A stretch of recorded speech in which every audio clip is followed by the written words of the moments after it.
So I've had this VW Amarok for a month now on loan while my truck's sorted out. So I thought it was quite a good opportunity to have a look at how it compares with the Hilux. It's a 4Motion, so I think it's fairly high up the range of spec on these. It's only 2 odd litre, so maybe 2.2.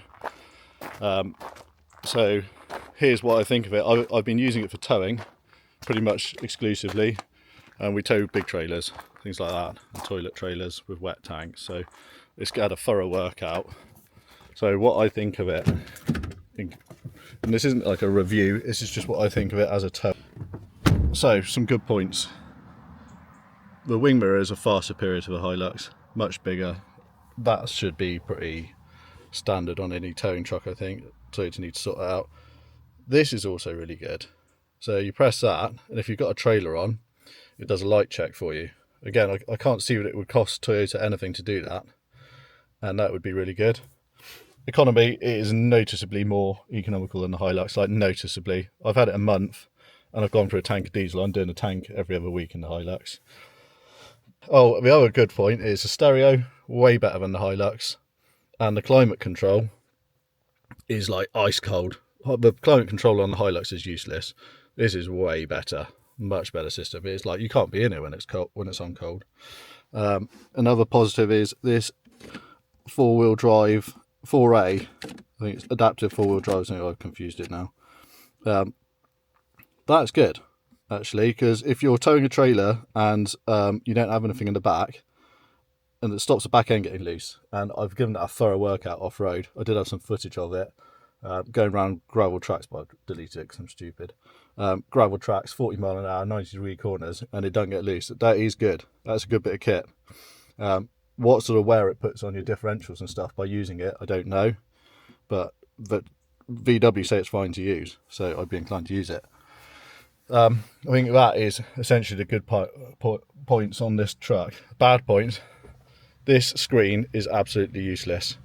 You cannot use it when you're driving, because it's too, if I want to be able to turn the air conditioning on or the demist on, I want a button. I don't want to have to go through all of this stuff.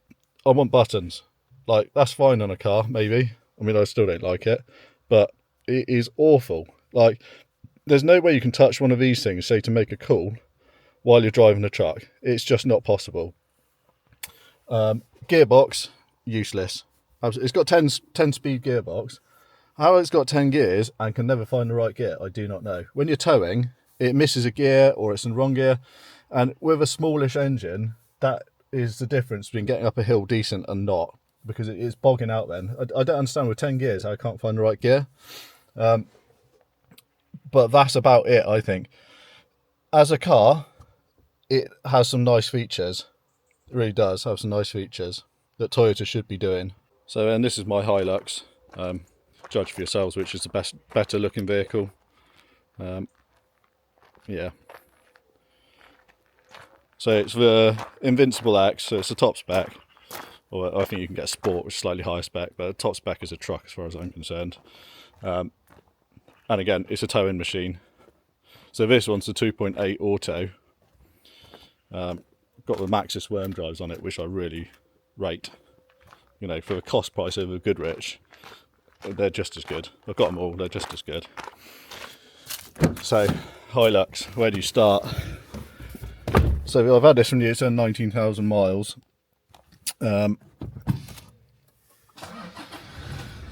Proper truck, 2.8 litre engine, so I do think it's probably not a fair comparison against the Amarok completely, because this is 2.8 and that's only 2.2 I think.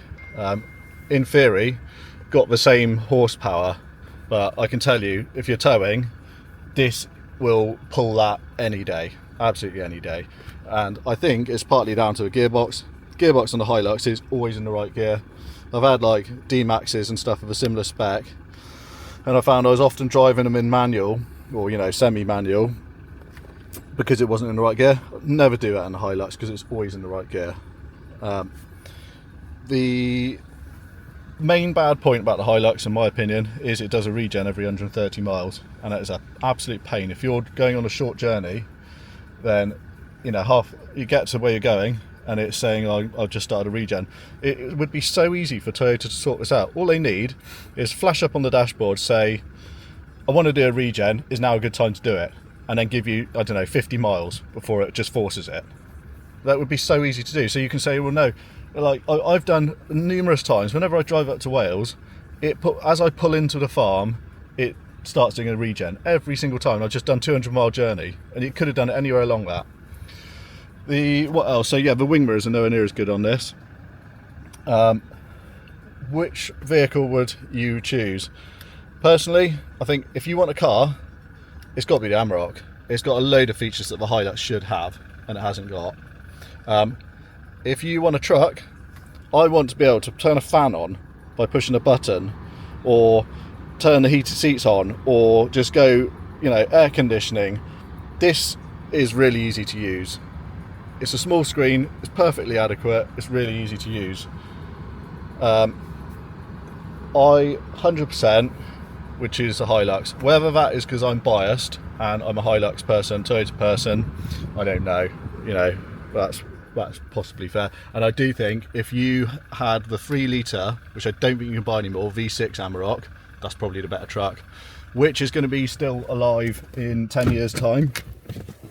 For me, because I had the Hilux from new and I had it dinner trolled professionally before it ever went on the road, so the chassis is good. It's probably going to outlast the Amarok, but that was 1,500 quid to get it done, and I really think Toyota should have been paying for that.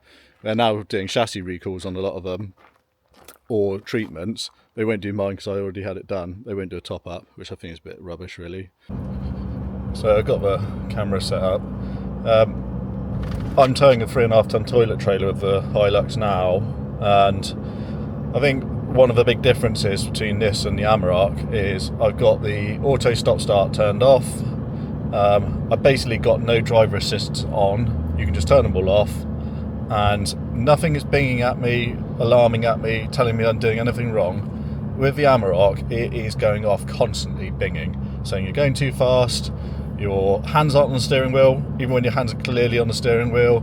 It is a constant symphony of bings.